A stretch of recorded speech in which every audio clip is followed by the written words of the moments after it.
एक गांव में आया हाथी, घंटी बजी, टन टन की आवाज हुई। संयोग की बात कि उस गांव में सभी अंधे रहते थे, अंधों का नगर था, पर अंधे देख नहीं सकते थे, सुन तो सकते थे। घंटियों की आवाज सुनी, दौड़े दौड़े आए, चिल्ला कर कहा क्या है क्या है। महावत बोला हाथी है। अंधे बोले हम देखना चाहते हैं। महावत ने कहा तुम्हारी आंख नहीं, देखोगे कैसे? कहा हाथ तो हैं, हाथों से देखेंगे। ठीक है, महावत ने हाथी बिठा दिया। अंधे टूट पड़े, किसी ने पांव पकड़ा, कुछ अंधों ने, कुछ ने पूंछ, कुछ ने कान, कुछ ने पीठ, किसी ने सूंड। देख लिया? हाँ देख लिया। हाथी लेकर महावत चला गया, अंधों में झगड़ा शुरू हो गया।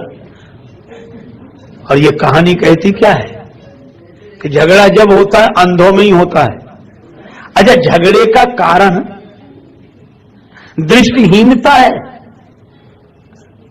नियरे हो सूजत नहीं लानत ऐसी जिंद, और तुलसी या संसार को भयो मोतिया बिंद।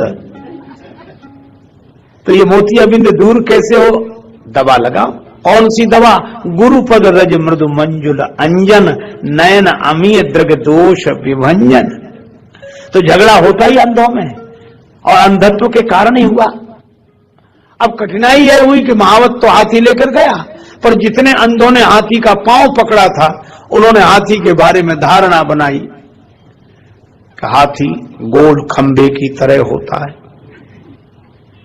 पूंछ पकड़ने वाले बोले गलत, पतली लाठी की तरह होता है, उसके आगे बाल होते हैं। पीठ पकड़ने वाले बोले नहीं, गोल चबूतरे की तरह होता है। सूंड पकड़ने वाले बोले खुरदुरे पेड़ की तरह, नीचे पतला ऊपर मोटा। कान पकड़ने वाले बोले अनाज साफ करने वाले सूप की तरह होता है, छाजड़े की तरह होता है। अच्छा, अब आप बताओ कौन आदमी इनमें सही बोल रहा है? कोई सही नहीं बोल रहा, लेकिन पीछे तो कौन गलत बोल रहा है? अच्छा, जिसके हाथ में जितना आया उसने उसी तरह की धारणा बना ली। अच्छा, आज जितनी भी समस्या है धारणा के कारण है, अपनी अपनी धारणा में जी रहे हैं, और इसीलिए एक समस्या हो गई। अब जितने पांव वाले थे, जिन्होंने हाथी का पांव पकड़ा था, वो पूंछ वालों से नहीं बोलते थे। पूंछ वालों ने पांव वालों से बोलना बंद कर दिया। सूंड वालों का अलग संप्रदाय बन गया, कान वालों का अलग, पीठ वालों का अलग। इतने दल बन गए। अब एक दल हो तो दल, और दो तीन दल हो तो दल दल। इस दलदल से निकलना मुश्किल। और सब कह रहे थे, दूसरा कहता कि नहीं भाई ऐसा कैसे माने, हमने खुद अपने हाथ से देखा है।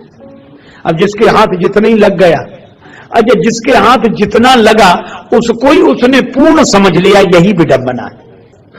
अच्छा, लगा हाथ हाथी ही था, वो बेचारे निर्दोष भी हैं, उनका कोई दोष नहीं है, लेकिन अब क्या करें, धारणाओं में बंधे।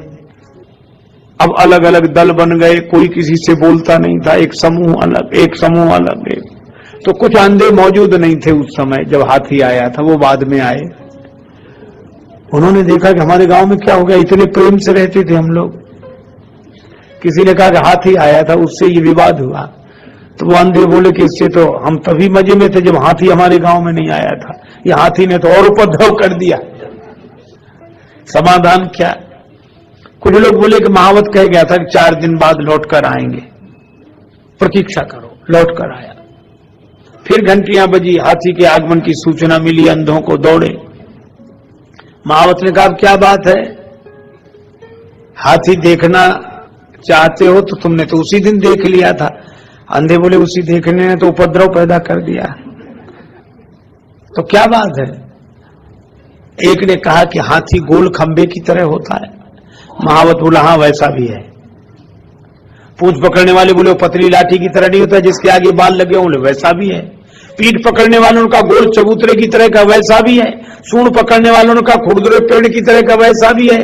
कान पकड़ने वालों ने कहा अनाज साफ करने वाले छाजड़ा सूप की तरह, बोले वैसा भी है। पीठ पकड़ने वाले बोले गोल चबूतरे की तरह। महावत बोला वैसा भी है। तो अंधे बोले क्या 10-12 हाथी लिए हो? महावत बोला हाथी तो एक ही है, तो एक ही अनेक जैसा क्यों लग रहा है? महावत ने कहा इसका उत्तर हम तुम्हें नहीं दे सकेंगे, क्योंकि इसका उत्तर दिया नहीं जा सकता, इसे तो देखा ही जा सकता है। तो आंखों का इलाज कराओ तो तुम्हें अनेक में एक दिखने लगेगा। आंखों का इलाज कराओ तो अनेक में एक दिखेगा, और आंखें अगर खराब रही तो एक में ही अनेक का भ्रम होगा, और अनेक का भ्रम होगा तो झगड़ा शुरू